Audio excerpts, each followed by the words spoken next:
అందరికీ నమస్కారం అండి. కథ పేరు కృష్ణానుగ్రహం. రచన సుధా విశ్వం. చదువుతున్నది పద్మావతి. నిజానికి ఇది కథ కాదు, 2-3 దశాబ్దాల క్రితం నిజంగా జరిగిందని పెద్దలు చెప్పగా విన్నాను.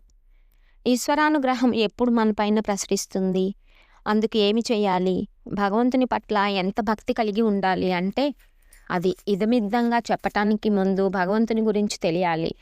కానీ తెలుసుకోవటం మహామహులకే సాధ్యం కానిది అంటారు. ఇక అల్పులమైన మనమెంత?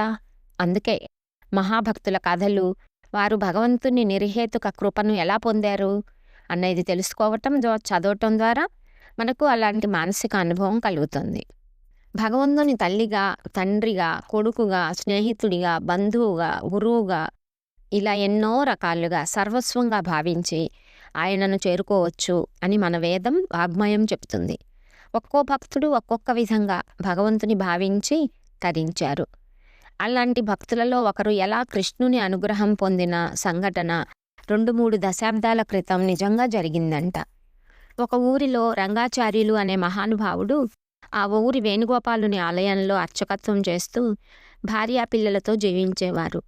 ఆ వేణుగోపాలుని తమ ఇంటి సభ్యునిగానే భావించేవారు.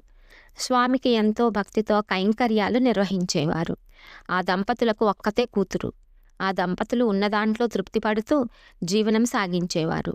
ఆయన సాయంకాలం ఆ ఊరి జనులను కూర్చోబెట్టుకొని తనకు తెలిసిన స్వామిలీలలు వర్ణించి చెప్పేవారు. అది విన్న జనం ఆనందానుభూతులు పొందేవారు.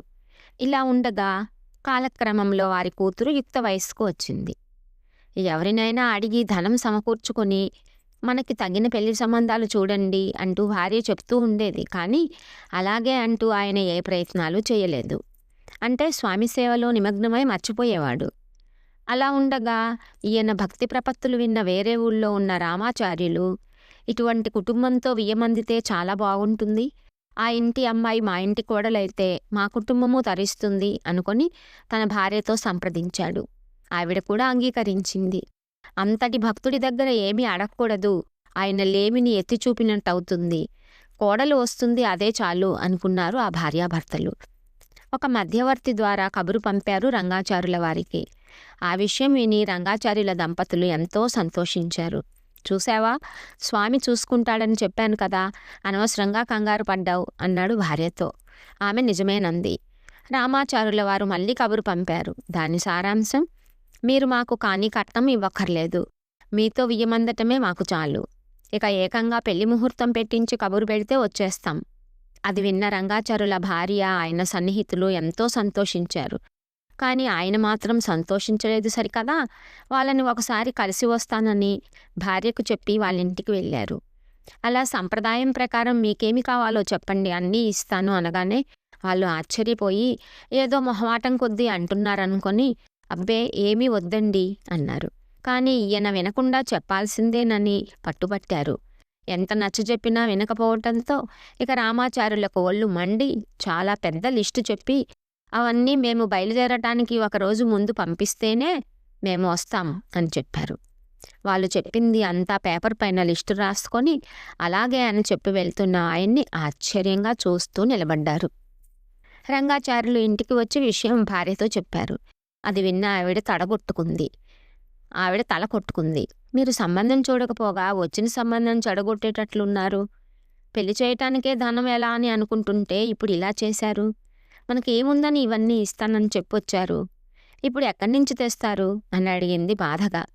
వెంటనే ఆయన, వేణుగోపాలుడు ఉన్నాడు కదే, ఎందుకు బెంగ అంటూ గుళ్ళోకి వెళ్ళిపోయి ఆ లిస్టు స్వామి ముందు పెట్టి, ఇదిగో వేణుగోపాల, వాళ్ళను సామాను ఏమేమి కావాలో అడిగి లిస్టు రాసుకొచ్చాను, ఇవన్నీ ఒకరోజు ముందుగా కావాలట వాళ్ళకి, ఇక చూసుకో అని ఇలా కాసేపు మాట్లాడి ఇంటికొచ్చి హాయిగా నిద్రపోయాడు.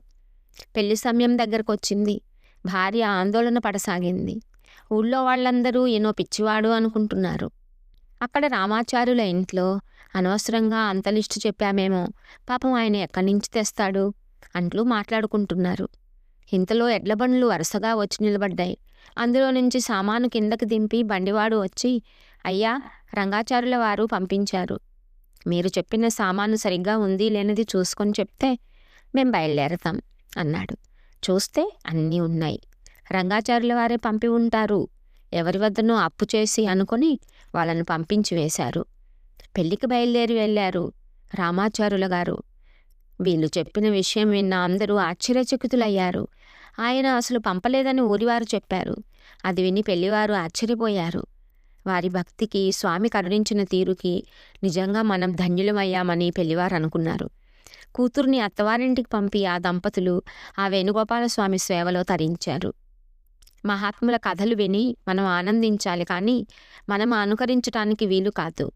ఆయనలా నడిస్తే గాలిలో దీపం పెట్టి దేవుడా నీదే భారం అన్న సామెత మన పట్ల వర్తిస్తుంది. మానసికంగా అలా పూర్తిగా భగవంతుని వైపు తిరిగిపోవటం వేరు, బాధ్యతలు తప్పించుకోవటానికి అలా చేయటం వేరు. ఏది ఏమైనా మనం సామాన్యులం కనుక మన పనులు మనం సక్రమంగా చేసుకుంటూ అసాధ్యమైనవి ఆయనకు అప్పచెప్తూ జీవించాలి. కానీ వాళ్ళలా చేయాలని అనుకరిస్తే అది యాక్షన్లా ఉంటుంది తప్ప మానసిక సమర్పణ లేకుండా నటిస్తే భగవంతుడు హర్షించడు. కృష్ణార్పణమస్తు. కథ సమాప్తం.